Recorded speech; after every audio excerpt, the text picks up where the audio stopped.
Bonjour, bonjour chers frères et sœurs, vous qui avez pris l'habitude de me suivre chaque dimanche dans cette série que le Seigneur m'a mis à cœur de faire sur la rédemption, le salut en Jésus-Christ.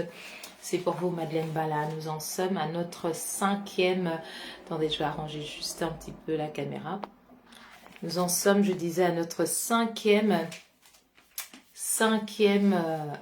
dimanche sur la rédemption. Nous avons été fort bénis parce que le Seigneur était en train de nous partager et je rends grâce à Dieu pour le travail qu'il est en train de faire dans les cœurs au travers de ces vidéos et toute la gloire pour lui et la joie parfaite en Jésus-Christ pour nous qui voulons demeurer, grandir et croître dans cette pensée qui est l'œuvre de Dieu lui-même pour nous. Nous sommes en train d'étudier le livre des Éphésiens, cette lettre de l'apôtre Paul qui a écrit, il a écrit à ceux-là qui avaient reçu Jésus-Christ dans cette ville ancienne en Grèce, la ville de Éphèse.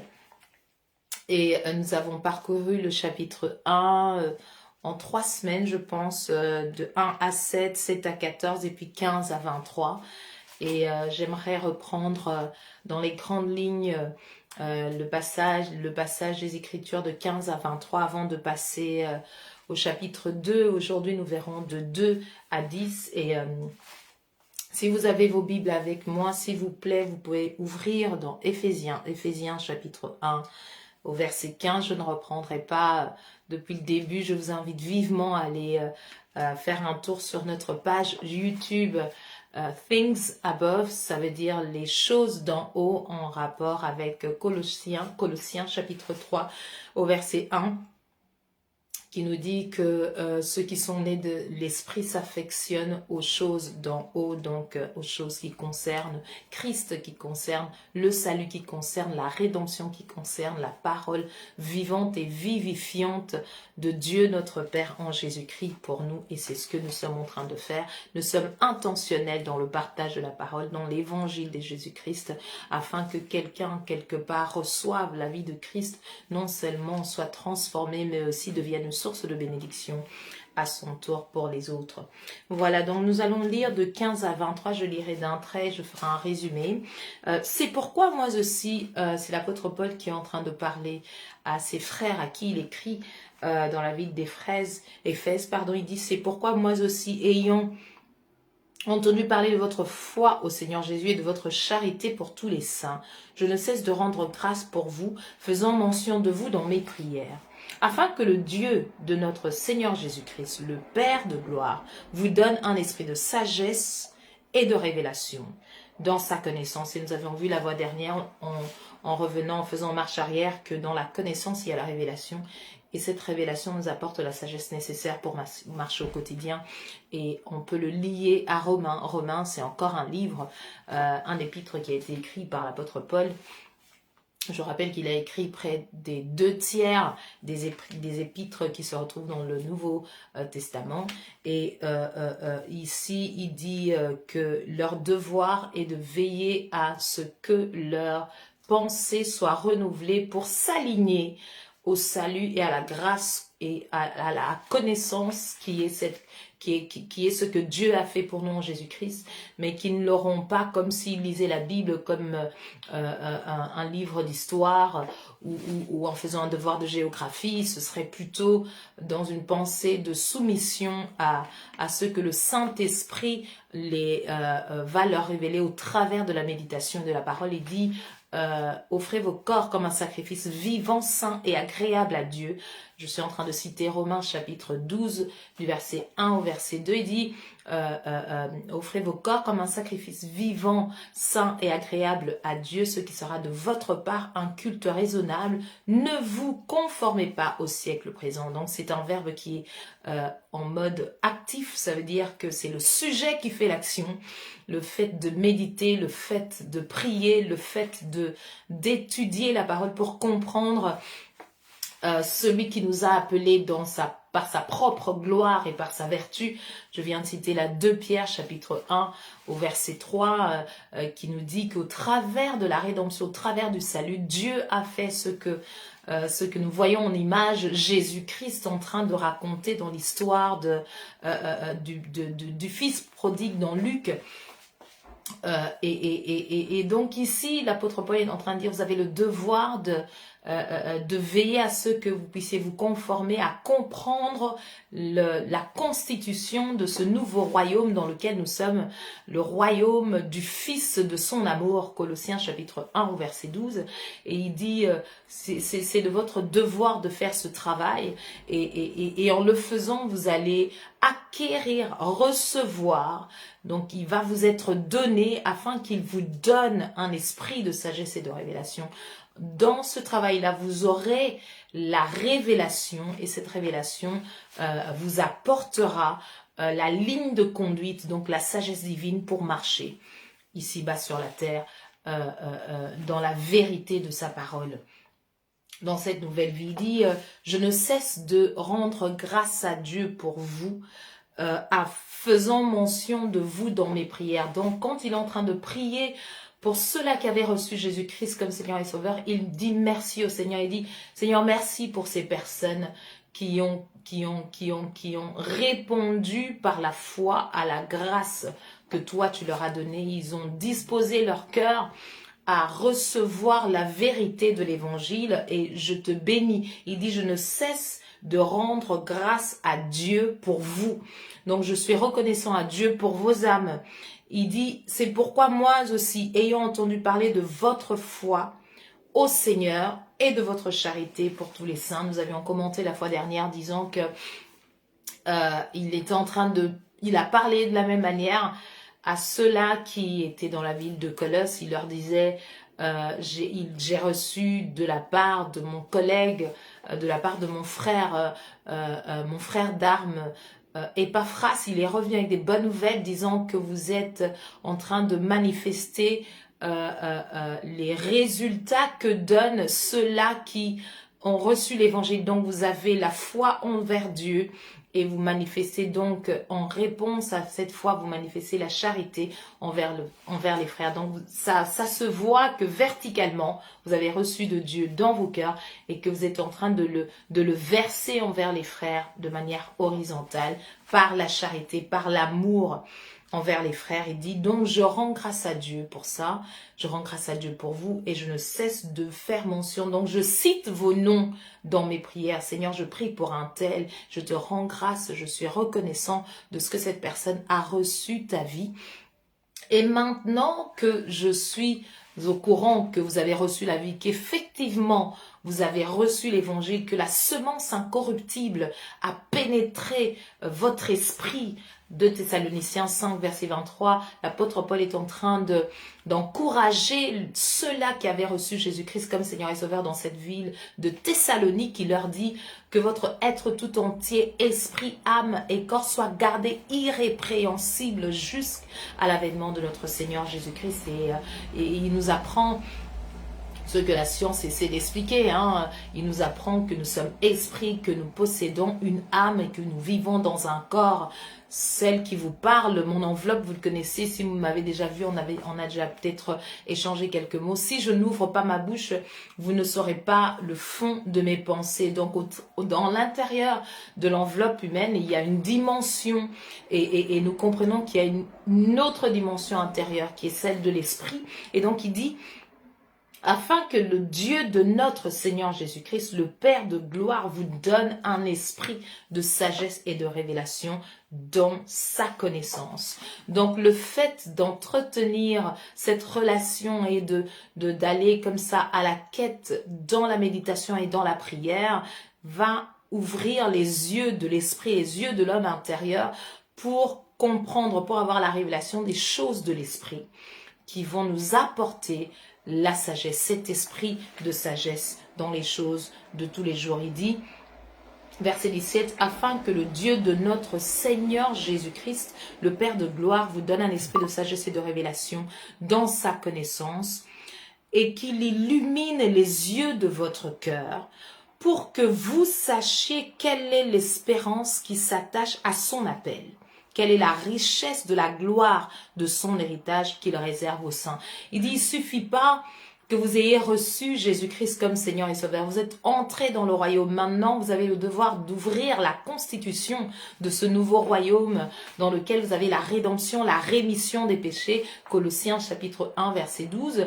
Le royaume de Christ, le royaume du Fils de son amour. Nous avons été transportés du royaume des ténèbres au royaume du Fils de son amour. Il dit, je prie pour qu'il illumine les yeux de votre cœur, pour que cette révélation que vous aurez dans sa connaissance se passe, se manifeste réellement alors que vous serez en train de méditer, alors que vous serez en train de lire, alors que vous serez en train de prier dans le nom de Jésus.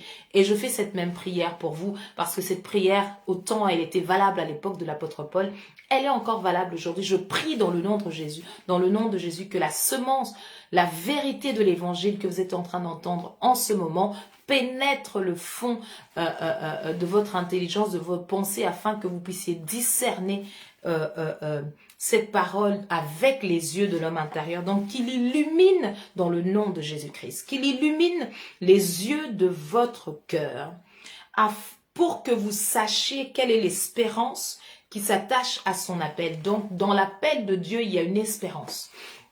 Nous espérons dans l'appel de Dieu. Il dit, quelle est la richesse de la gloire de son héritage? Quel est cet héritage qu'il nous a donné? Nous avions vu un peu plus tard, vous allez le voir, que c'est le Saint-Esprit. Le Saint-Esprit est le gage de notre héritage. Il nous a été donné pour nous conduire ici-bas, donner un clin d'œil, nous donner juste une image de ce que la gloire parfaite de la présence de Christ, quand il reviendra dans sa gloire, sera. Et en attendant ce moment-là, nous avons ce gage, nous avons le Saint-Esprit qui est un bout de ce moment glorieux du ciel dans nos cœurs. Le ciel est dans nos cœurs, Christ est dans nos cœurs. Et c'est nous qui le manifestons ici-bas sur la terre. Il dit, afin que vous sachiez quelle est l'espérance qui s'attache à son appel. Donc, le salut vient avec un message d'espérance, un message de vie, un message vivifiant, un message qui redonne la vie et le goût de vivre, l'espérance, c'est ça. L'espérance, c'est s'attendre à quelque chose au lendemain, c'est la foi, c'est le fait de garder un cœur porté sur une promesse qui a été donnée et pour lequel nous sommes sûrs, pardon, j'ai reçu une notification, nous sommes sûrs de l'accomplissement et donc nous gardons nos cœurs disant j'ai l'espérance, je garde mon cœur et j'ai foi dans cette espérance. La foi, l'espérance et l'amour sont les trois choses qui demeurent. Romains chapitre 5, si je ne m'abuse, vous pourrez lire et y voir. Donc, l'apôtre Paul prie pour eux, il dit, vous avez reçu Jésus-Christ. Super, je prie pour que les yeux de votre homme intérieur puissent s'illuminer afin que votre intelligence, votre mentalité puisse capter parce que nous sommes tellement remplis des choses de la vie avant de rencontrer Jésus-Christ comme Seigneur et Sauveur, chacun à un moment déterminé, qu'il y a au point qu'il y a un travail à faire pour nous réadapter nos pensées à la mentalité de Christ, réadapter nos pensées à la mentalité du royaume de Christ, penser comme Dieu pense pour nous et pas comme nous on voudrait aider Dieu à penser pour nous. C'est différent. Il dit au verset 19, je termine verset 18, il dit quelle est la richesse de la gloire de son héritage. Donc son héritage a une gloire qui est riche. Son héritage est glorieuse et cette gloire est riche. Il dit qu'il réserve au sang et quelle est envers nous qui croyons l'infinie grandeur de sa puissance se manifestant avec efficacité par la vertu de sa force. Il l'a déployé en Christ en le ressuscitant des morts et en le faisant asseoir à sa droite dans les lieux célestes, au-dessus de toute domination, de toute autorité, de toute puissance, de toute dignité, de tout nom qui se peut nommer, non seulement dans le siècle présent, mais encore dans le siècle à venir. Il a tout mis sous ses pieds et il l'a donné pour chef suprême à l'Église qui est son corps, la plénitude de celui qui remplit tout en tous.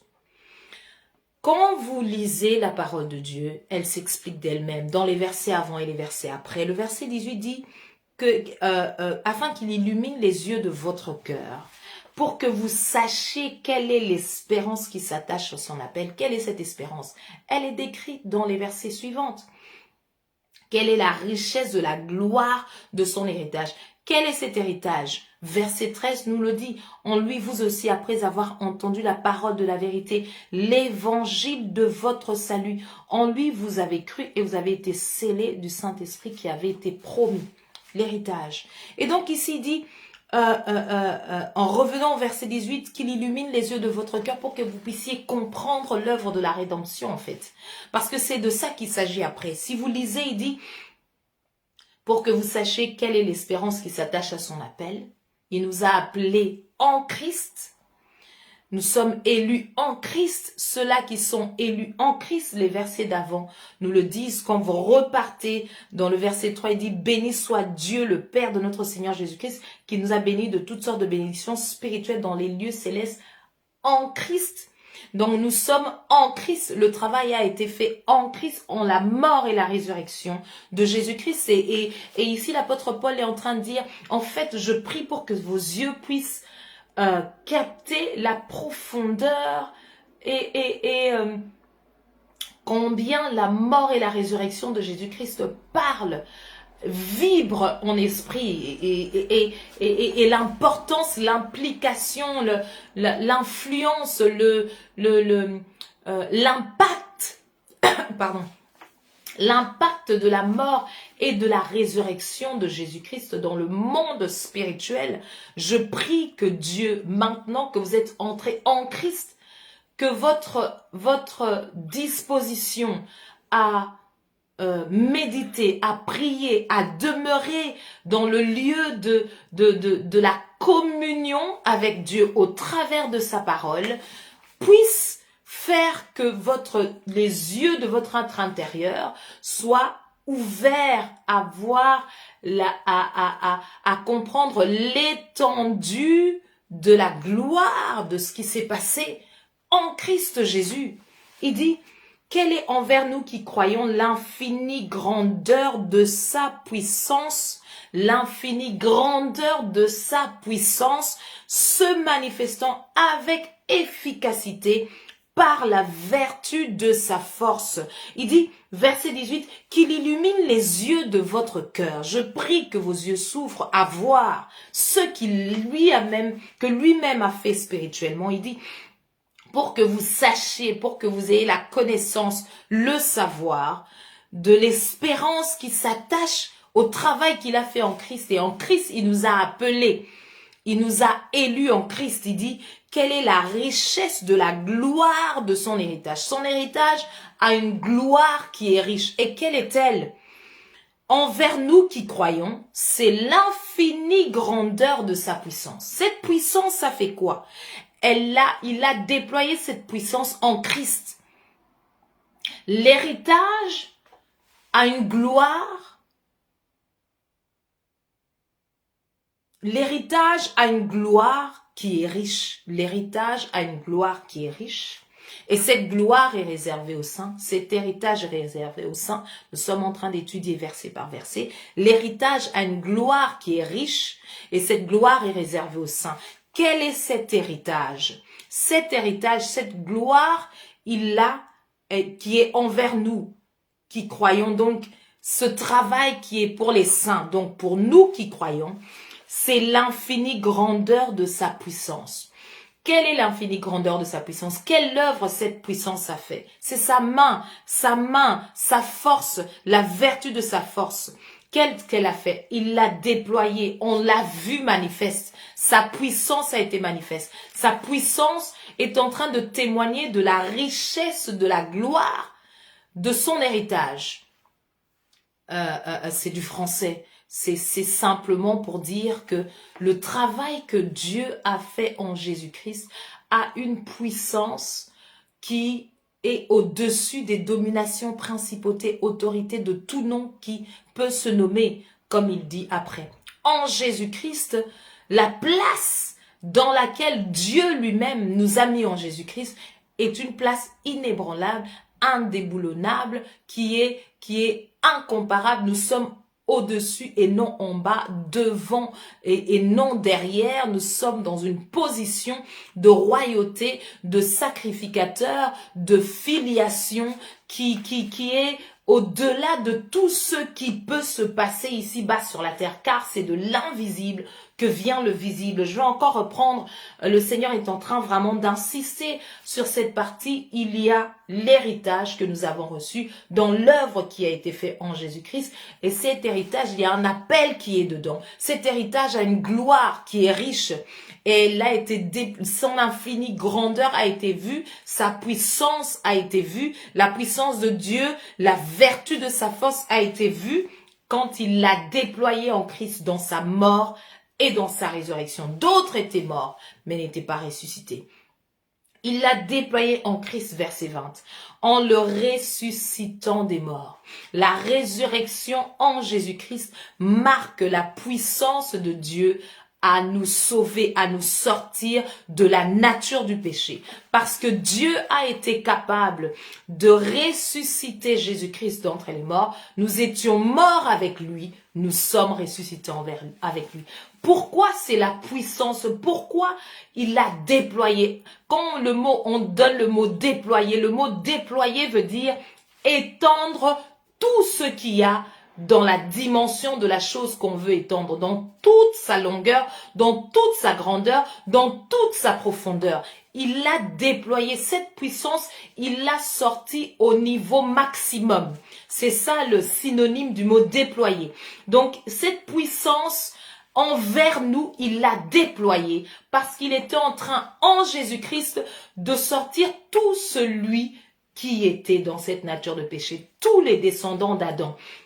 Juifs et non-juifs, parce que nous avons vu que pour nos frères juifs, il y avait cette dimension, cette croyance, et l'apôtre Paul, était en train de leur rappeler qu'il s'agit d'une œuvre spirituelle. Il ne suffit pas d'être descendant d'Adam dans la chair, d'Abraham, dans la chair, pour dire que les promesses que Dieu avait faites à Abraham, vous en bénéficiez. Non, Abraham, sa relation avec Dieu, la dimension des promesses qu'il avait reçues, c'était spirituel.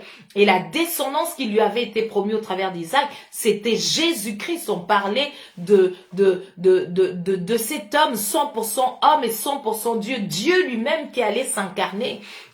C'était la révélation même de l'œuvre du salut que Dieu allait faire au travers de cette acceptation de la promesse de Dieu. Quand Abraham a cru en l'œuvre que Dieu allait faire, il avait déjà 75 ans, il a cru que Dieu allait lui donner un fils de ses entrailles, il a cru en cette parole, et le fait qu'il a mis sa foi dans ce que Dieu avait prévu de faire, bien que ça semblait fou, ça lui a été imputé à justice. Dieu l'a considéré comme juste. Dieu a considéré qu'il a reçu la parole de l'évangile.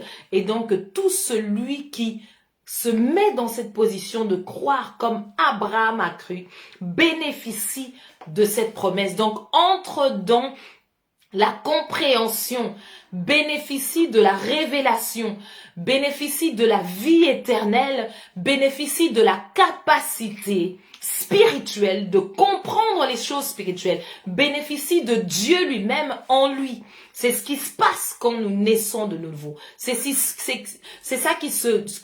cette transformation de la nature de péché en la nature du croyant, la nature de celui qui a la vie de Dieu. La vie de Dieu, c'est en même temps cette dimension spirituelle d'entrer dans la famille de Dieu, et c'est cet ADN, transformation de cet ADN spirituel qui nous permet que les yeux de l'homme intérieur puissent être ouverts pour comprendre qu'il ne s'agit pas seulement d'écrits, qu'il ne s'agit pas seulement d'une personne qui était morte il y a 2000 ans dans un temps donné ici-bas sur la terre, mais que cet acte, comme ça marquait une œuvre spirituelle qui était prévue bien avant la fondation du monde, eh bien ça marque la nouvelle création. Nous sommes des nouvelles créatures. Tout celui, Jean 3,16, Dieu a tant aimé le monde qu'il a donné son Fils unique, afin que tout celui qui va entrer dans cette dimension, comme Abraham l'a fait. Abraham, le croyant, l'a fait. Il a mis sa foi, sa confiance. Il a choisi de se laisser guider par ce que Dieu lui avait dit. Tout celui qui agit de la sorte devient enfant de Dieu. Jean chapitre 1 au verset 12 dit, nous apprend qu'à tout celui qui croit, à tout celui qui... Ce que je dis pas des bêtises, laissez-moi aller voir. J'aime beaucoup ce passage, Jean chapitre 1. Jean chapitre 1. C'est en complément de Jean chapitre 3, je vous assure. Jean chapitre 1 au verset 12. Mais à tous ceux qui l'ont reçu, à ceux qui croient en son nom, elle leur a donné le pouvoir de devenir enfants de Dieu. C'est un pouvoir, c'est qui nous a été conféré. Ce n'est pas une habilité, une capacité physique de pouvoir faire cela. C'est un don. La grâce est un don. Le salut est un don. Ça nous est communiqué dans le fait de nous y répondre. Quand nous y mettons notre foi, eh bien, nous entrons dans cette dimension qui n'est que celle là où c'est Dieu qui a accompli toutes choses. Et donc il dit, il l'a déployé, il l'a manifesté complètement en Christ en le ressuscitant de mort. C'est ça, quand on dit l'a déployé, c'était en quoi? Dans le fait qu'il a ressuscité Jésus-Christ d'entre les morts, il a marqué la dimension spirituelle de cet acte et en le faisant asseoir à sa droite dans les lieux célestes. Dans les lieux célestes, on en a parlé la fois dernière. Dans les lieux célestes, ça marque les choses spirituelles, les choses de l'esprit. Donc quand vous entendez lieux célestes, ne pensez pas au-dessus des nuages. Pensez l'esprit. L'homme est esprit, il possède une âme et il vit dans un corps. C'est cette transformation. Il est en train de parler de cette transformation de notre partie spirituelle. Ce sont les lieux célestes. C'est là où se fait la connexion entre Dieu et nous. C'est là où se fait la connexion entre Dieu et nous. C'est là où se fait la connexion entre Dieu et nous. Ce sont les lieux célestes et c'est en nous la capacité d'avoir cette résurrection de notre esprit qui était mort par l'offense d'Adam, qui est notre aïeul. Nous étions tous dans sa semence. Et quand il a péché, tout le monde a péché avec lui. Et en Christ, dans l'œuvre du salut que Dieu a fait, dans la nouvelle création que Dieu a accomplie, quand il a donné cette parole à Marie, il a dit... Tu es bénie parmi toutes les femmes, l'esprit du Très-Haut te couvrira de son ombre. Et nous avons parlé de cette image que Moïse nous donnait dans Genèse, en train de parler de commencement était la parole était toute chose. Je suis en train de mélanger Jean chapitre 1 et Genèse, je vais le lire pour ne pas mélanger, excusez-moi. Au commencement, Dieu créa les cieux et la terre était informe et vide, il y avait des ténèbres à la surface de l'abîme, et l'Esprit de Dieu se mouvait au-dessus des eaux, et l'ange dit à Marie, l'Esprit du Très-Haut te couvrira de son ombre, et on dit, puis Dieu dit, dans Genèse, et là, Dieu a parlé, l'enfant que tu enfanteras, il sera appelé Emmanuel, Dieu parmi nous. On explique à Marie qui répond par la foi et qui dit qu'il me soit fait selon ta parole. Donc nous voyons que la rédemption, c'est pas quelque chose que nous pouvons acheter par nos actes. C'est ce qu'on essaye de passer comme message depuis le début pour marteler le fait que c'est un don, c'est une faveur, c'est l'œuvre de Dieu lui-même et qu'à chaque moment de notre vie de foi, nous avons le devoir de nous rappeler que c'est ça. Il s'agit de Dieu envers nous. Il s'agit de Dieu envers nous. Il s'agit du fonctionnement de Dieu envers nous et pas de l'homme envers Dieu. L'homme envers Dieu, c'est la réponse de la foi. Dieu envers les hommes, c'est la grâce qui se manifeste en Jésus-Christ. En Jésus-Christ. C'est Dieu qui nous a pris et il nous a transporté en Jésus-Christ. Il nous a posé dans notre esprit dans les lieux célestes. Nous avons donc le devoir d'enseigner à nos pensées qui étaient morts dans des mauvaises habitudes, dans la vaine manière de vivre dont vivaient nos pères. Je suis en train de citer Pierre, 2 Pierre, je pense, ou 1 Pierre, chapitre 1, et qui parle de cette vaine manière de vivre. Il dit, dans les temps anciens, Dieu nous a parlé par les prophètes, aujourd'hui nous parle par le Fils, et il dit que nous étions dans une vaine manière de vivre dont vivaient nos pères, et en Christ nous apprenons le plan de Dieu, la volonté du Créateur pour nous, et il est de notre devoir, dans notre intelligence, dans le siège de nos émotions, de nos pensées, de nos relations, de nos désirs et de nos ambitions, de comprendre cette œuvre qui est hautement divine, qui est hautement spirituelle et dont Dieu nous a donné la capacité. Finalement, l'apôtre Paul est en train de dire à ses Éphésiens, il dit je prie qu'il illumine les yeux de votre être intérieur, et il dit il y a la capacité dans votre intelligence humaine de capter, de comprendre, de saisir, et c'est comme ça que nous nous alignons dans nos pensées à ce que Dieu a accompli en Jésus-Christ, la puissance, sa force qu'il a déployée, la richesse de la gloire de son héritage qu'il a manifesté, qui est la résurrection des morts, qui est en fait le salut qu'il nous a accordé en Jésus-Christ, qui est en fait le fait de ressusciter toute l'humanité en Christ Jésus. C'est comme ça que ce chant populaire du groupe Adorant l'Éternel dit que c'est encore possible, la grâce est disponible, même quand c'est pénible, rien n'est impossible, et rien n'est impossible à Dieu, tout est possible à celui qui croit. Mais à tous ceux qui l'ont reçu, à ceux qui croient en son nom, elle leur a donné le pouvoir de devenir enfants de Dieu. Abraham était devenu enfant de Dieu, il a cru en ce que Dieu allait faire. Nous, en Jésus-Christ, nous croyons en ce que Dieu a fait. Que ce soit la foi d'Abraham qui était avant l'œuvre de Dieu, que ce soit notre foi qui revient sur ce que Dieu a fait. Nous sommes après la mort et la résurrection de Jésus-Christ. L'implication demeure la même parce que l'œuvre de Dieu ne change pas pour ceux-là qui étaient avant et pour ceux-là qui étaient après. Notre foi, pour nous tous, ceux qui avaient vécu avant Jésus-Christ et ceux qui vivons aujourd'hui, nous qui vivons après Jésus-Christ, c'est sur la base de ce que Dieu avait prévu de faire et qu'il a fait en Christ Jésus. Abraham a cru en avance, nous croyons après que l'événement soit fait. Tout revient sur cet événement-là, la mort et la résurrection de Jésus-Christ. Il a dit, il a déployé en Christ. Waouh, je rends grâce à Dieu pour la puissance de cette compréhension, de cette révélation dans sa parole, alors que nous sommes en train de le partager.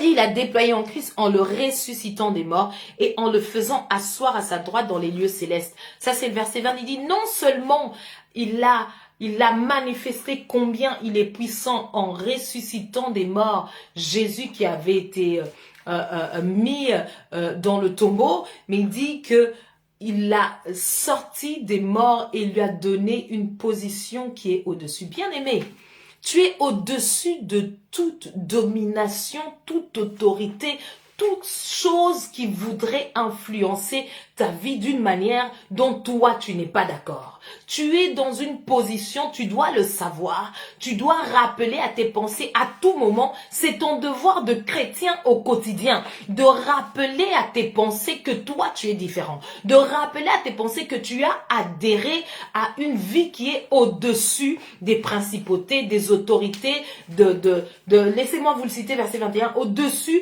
de toute domination, de toute autorité, de toute puissance, de toute dignité, de tout nom. Non. Donc, tout celui qui porte N-O-M, tout celui qui porte un label, un nom qui a été donné, que ce soit au propre ou un nom commun, tout celui qui se positionne dans une position d'autorité spirituelle, nous, en Christ Jésus, nous avons été placés par Dieu lui-même au-dessus. Comment? Parce que nous sommes simplement en Christ Jésus. Parce que nous avons choisi d'accepter cette œuvre d'obéissance que Dieu a fait lui-même au travers de Jésus-Christ, qu'il est venu lui-même faire.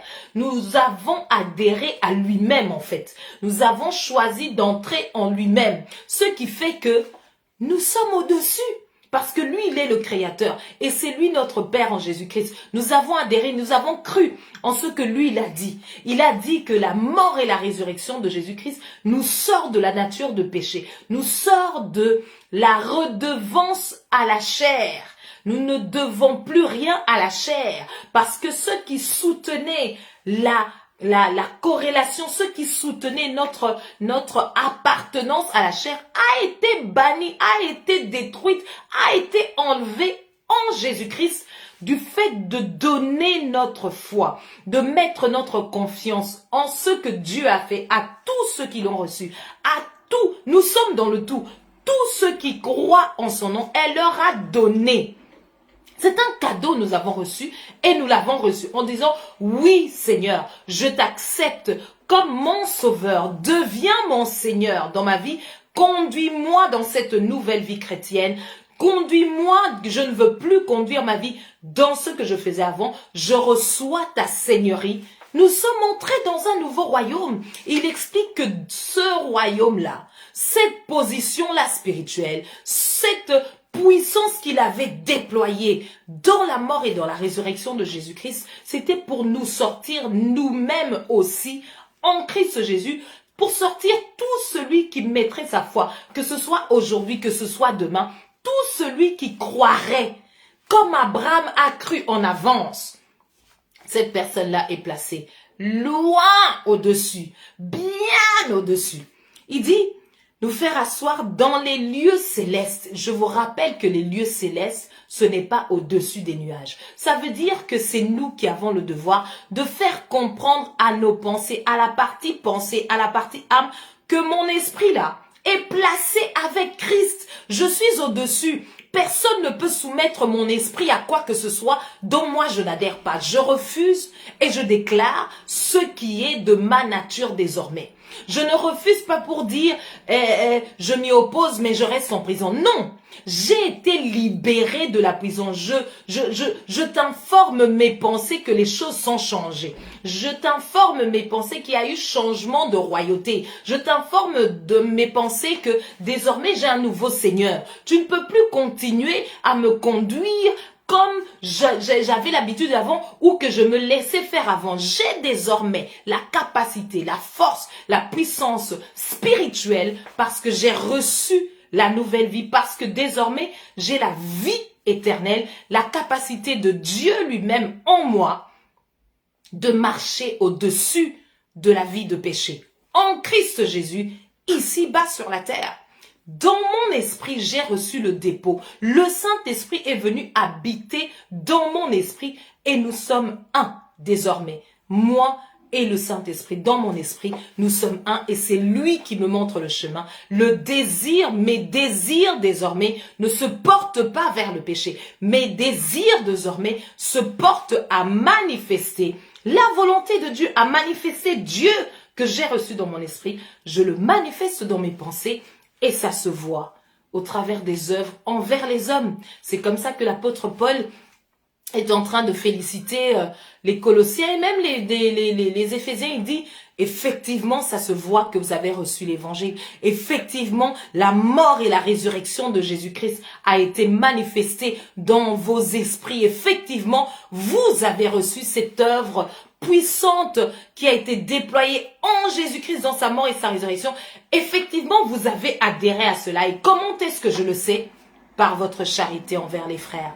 La capacité de manifester l'amour de Dieu envers les frères n'est pas possible humainement, n'est pas faisable dans la nature du péché parce qu'elle ne le peut même pas. La chair ne peut pas plaire à Dieu. C'est la foi en ce que Christ a fait qui est ce qui a plu à Dieu. Le fait que nous devenons enfants de Dieu, c'est la seule chose qui marque le plaisir de Dieu en nous. Tout le reste que nous faisons, le service que nous manifestons envers les frères, n'est que la conséquence du fait que désormais nous nous tenons dans une position correcte, nous ne sentons plus intimidés, nous ne nous sentons plus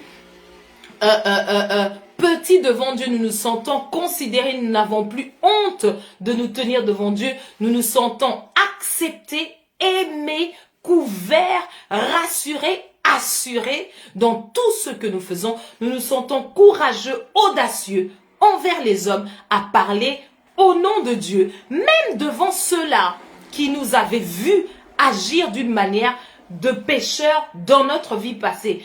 Et nous pouvons nous tenir avec courage et force, le front relevé, la tête haute et dire, désormais, on m'appelle enfant de Dieu. Désormais, j'ai changé de nature. Désormais, oui, physiquement, j'ai toujours l'apparence que j'ai dont vous me connaissez.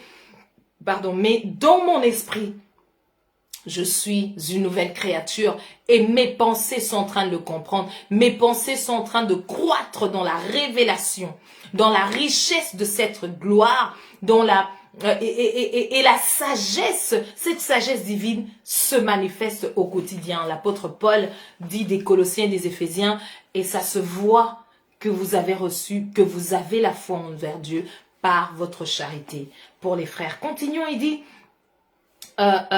verset 20, il a déployé en Christ en le ressuscitant des morts et en le faisant asseoir à sa droite, à la droite de Dieu. Nous sommes assis en Jésus-Christ, notre esprit est dans une position spirituelle qui est avec Dieu. On est à la droite de Dieu. Ça semble dingue de dire ça humainement. À ceux-là qui n'y mettent pas leur foi, à ceux-là qui n'ont pas les yeux ouverts, comme l'apôtre Paul l'a dit. Il faut avoir les yeux ouverts de l'esprit pour comprendre cela. Il dit, et le croire et le recevoir tout simplement, il dit, il l'a déployé en Christ en le ressuscitant des morts et en le faisant asseoir. Quand il le faisait pour Christ, nous étions en Christ et nous sommes montés avec lui. C'est pour cela que c'était puissant. Ça avait une portée de rassembler toute l'humanité avec tout le nombre que c'est aujourd'hui, je ne sais plus combien de milliards nous sommes sur la terre désormais, la potentialité de toute cette personne-là, cette œuvre-là, de toute façon, c'est une œuvre spirituelle et dans l'éternité, je vous le rappelle, le temps et l'espace n'existent pas, mais la puissance de cette chose, c'est par rapport au temps et à l'espace ici-bas sur la terre. Parce que cette œuvre de résurrection, c'est en Christ Jésus-Christ et Christ est mort à un temps déterminé ici-bas sur la terre. Donc cette puissance, c'est par rapport à ce que Dieu a accompli ici-bas sur la terre. Verset 21, verset 20, en le faisant asseoir à sa droite dans les lieux célestes, au-dessus de toute domination, de toute autorité, une domination, ça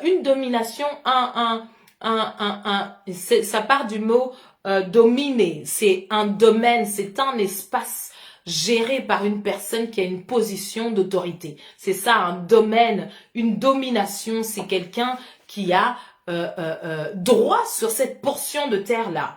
Et donc, de toute autorité, le mot autorité parle de lui-même. Donc, c'est quelqu'un qui est dans une position où ses paroles font loi, ses paroles font fonction d'un règlement à mettre en pratique sur une portion de terre, sur un espace de vie donné, sur un pays, ou peu importe la grandeur de cet espace de vie.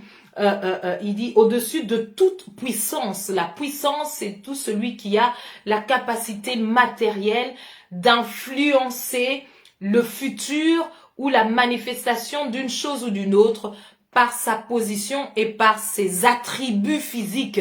Il est peut-être grand, petit, ou il a une connaissance pointue sur un domaine et donc il a une puissance pour pouvoir accomplir et manifester quelque chose. Au-dessus de toute dignité, dignitaire, digne, ça veut dire que c'est une personne qui a fait un effort particulier ou de son rang familial a acquis une position de respect, dignité. Et donc, tout celui qui est dans cette position-là, la parole de Dieu nous apprend que nous sommes au-dessus. Et de tout nom qui se peut nommer. Ça veut dire que au final, domination, autorité, puissance, dignité, tout ça, ce sont des noms.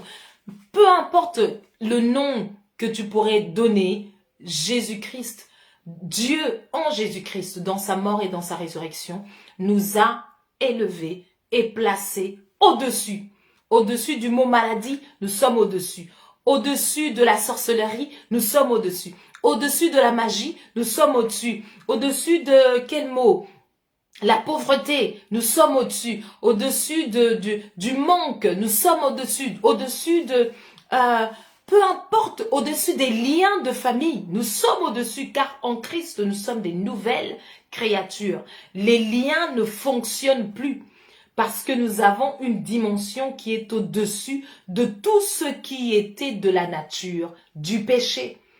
Parce que désormais, nous sommes dans la nature de Christ. Désormais, nous avons la vie éternelle. Désormais, notre esprit a été chargé, rempli et fonctionne en accord, en communion parfaite avec le Créateur qui est devenu notre Père en Jésus-Christ et qui nous montre la lumière, que nos yeux soient illuminés, qui nous montre la lumière, qui influence nos pensées, résonne comme ceci désormais. Tu ne raisonnes plus selon les liens de famille, tu ne dépends plus des liens de famille. Tu dépends de Christ désormais. Et Christ t'a placé au-dessus des liens de famille. Christ t'a placé au-dessus des paroles de malédiction. N'oubliez pas, on l'a vu dans les premiers versets, béni soit Dieu, le Père de notre Seigneur Jésus-Christ, qui nous a bénis. Benedictus, on l'avait vu, c'est Benedictus, c'est bien parlé, qui par ses paroles créatrices a fait une œuvre nouvelle en Christ Jésus. Par ses paroles créatrices a fait une œuvre nouvelle et a sorti l'humanité, tout celui qui descend d'Adam et qui met sa foi en cette œuvre-là. Dieu nous a sortis. En Christ Jésus, il nous a sortis et nous a placés au-dessus. Au-dessus des principautés, au-dessus des autorités, au-dessus des dignités, au-dessus de tout celui qui veut porter un nom, une position d'autorité dans ta vie. Dieu nous a placés au-dessus. Et c'est de notre devoir de garder cette mentalité, de garder, de nous entretenir. L'apôtre Paul dit, c'est à vous, Romains chapitre 12, verset 1 à 2, il dit, moi je vous suggère, je vous conseille d'offrir vos corps comme un sacrifice vivant, saint et agréable à Dieu. Ce sacrifice-là doit être vivant, c'est vous-même. Saint, ça veut dire vous avez été mis à part. C'est pas vous-même qui vous sanctifiez. Vous avez été mis à part et vous êtes agréable à Dieu. Je vous encourage à vous offrir, à vous donner. C'est de manière intentionnelle. C'est une réponse réfléchie que nous faisons par rapport à cette grâce, à cette folie. On nous dit, il y a quelqu'un qui est venu il y a 2000 ans, il est mort et il est ressuscité. Et toi, si tu crois à cette chose-là, toi aussi tu bénéficies. Humainement, c'est incroyablement impensable, juste illogique. C'est comme ça que la raison ne sait pas comprendre cela. C'est la foi qui le reçoit. C'est la foi qui y adhère. C'est la foi qui colle à cette grâce et qui fait le boom, qui manifeste la vie nouvelle en Jésus-Christ. Le fait d'être transformé, le fait qu'en esprit nous devenons une autre personne parce que c'est Dieu lui-même qui se manifeste désormais en nous. Nous continuons. C'est incroyable, nous n'avons même pas encore commencé le chapitre 2 que je voulais aujourd'hui partager.